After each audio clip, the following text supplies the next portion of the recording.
नवदेरो में जश्न आज़ादी मोरकाए हक़ जे उनवान हेठि तालका एजुकेशन ऑफिसर मेल ऐं फीमेल पारां टाउन हॉल नवदेरो में तक़रीब मुनक़िद कई वई।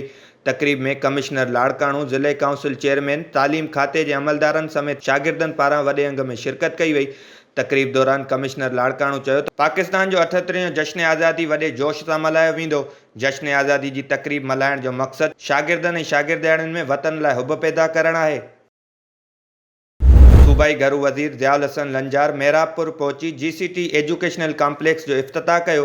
तक़रीब में डिप्टी कमिश्नर नौशेरो फ़िरोज़, SSP शहीद बेनज़ीराबाद, SSP नौशेरो समेत ज़िले काउंसिल चेयरमैन ऐं ॿियनि शिरकत कई। उन मौक़े ते सूबाई घरू वज़ीर चयो त मेहराबपुर जहिड़े नंढड़े शहर में शानदार तालीमी इदारे जो क़ाइम ख़ुशि आईंदा आहे। सिंध में सरकारी इदारनि खे पब्लिक प्राइवेट पार्टनरशिप ते हलाइण लाइ कोशिशूं जारी आहिनि। कक्कड़लग खानपुर जुणे जो वटि MNV ड्रेन तां मलबो हटाइण वारे कम दौरान हादसो पेश आयो आहे। मलबो हटाईंदड़ मशीन पाणी में किरण सबबि ड्राइवर ज़ख़्मी थी पियो, जंहिंखे तिबी इमदाद लाइ दादू इस्पताल मुंतक़िल कयो वियो। वाज़े रहे त साल 2010 ऐं साल 2022 में तबाहकुन ॿोॾि खां पोइ ज़बून हाल बणियल कारी मोरी जे मलबे खे हटाइण लाइ कमु शुरू कयो वियो। इलाइक़े वासियुनि, सियासी समाजी अॻुवाणनि समेत ॿोॾि बचायो तहरीक जे अॻुवाणनि जे एहतजाज खां पोइ उन मामले ते लाड़काणू हाई कोर्ट में पटीशन बि दाख़िल कई वई हुई।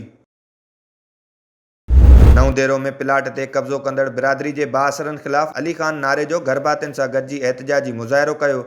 उन मौक़े ते मुतासिर ॿुधायो त महबूब नारे जो, ग़ुलाम हैदर नारे जो ऐं ॿिया ज़ाती मिल्कियत 10 वेसा प्लाट ते कब्ज़ो करे तामीराती कमु शुरू कराए छॾियो आहे। हुननि SHO केटी मथां रिश्वत जो इल्ज़ाम हणंदे पुलिस इख़्तियारियुनि खां मुतालबो कयो त मामले जो नोटिस वठी प्लाट तां कब्ज़ो ख़तमु करायो वञे। सखर जे आसिफ कॉलोनी में 11 वरियनि जे नींगर जो तशद्दुद थियल लाश हथ। इतला ते पुलिस वाक़े वारे हंधि पहुची नींगर जे लाश खे पोस्टमार्टम लाइ इस्पताल मुंतक़िल करे छॾियो। नींगर जी सुञाणप 11 वरियनि जे इंसाफ़ मंगराड़ जे नाले सां थी। पुलिस मूजिबि नींगर जी हथ पेर ऐं तशद्दुद थियल लाश पाणी जी टांकी मां हथाई आहे। पोस्टमार्टम रिपोर्ट मिलण बैदि वधीक जांच कई वेंदी। न्यू सईदाबाद वेझो कचे वारे इलाइक़े मेहरशाह चौकड़ी वटि घरू अणबणत तां मुड़ुसु नौजवान नारी खे घुटा ॾेई क़त्ल करे छॾियो। इलाइक़े वासियुनि जी इतला ते पुलिस वाक़े वारे हंधि पहुची लाश खे पोस्टमार्टम लाइ इस्पताल मुंतक़िल करे छॾियो। फोती औरत जी सुञाणप 35 वरियनि जी मसमात शमशाद छुटो जे नाले सां थी। पुलिस मुबैना जवाबदार अकबर छुटो खे गिरफ़्तार कंदे चयो त पोस्टमार्टम रिपोर्ट मिलण बैदि वधीक जांच कई वेंदी।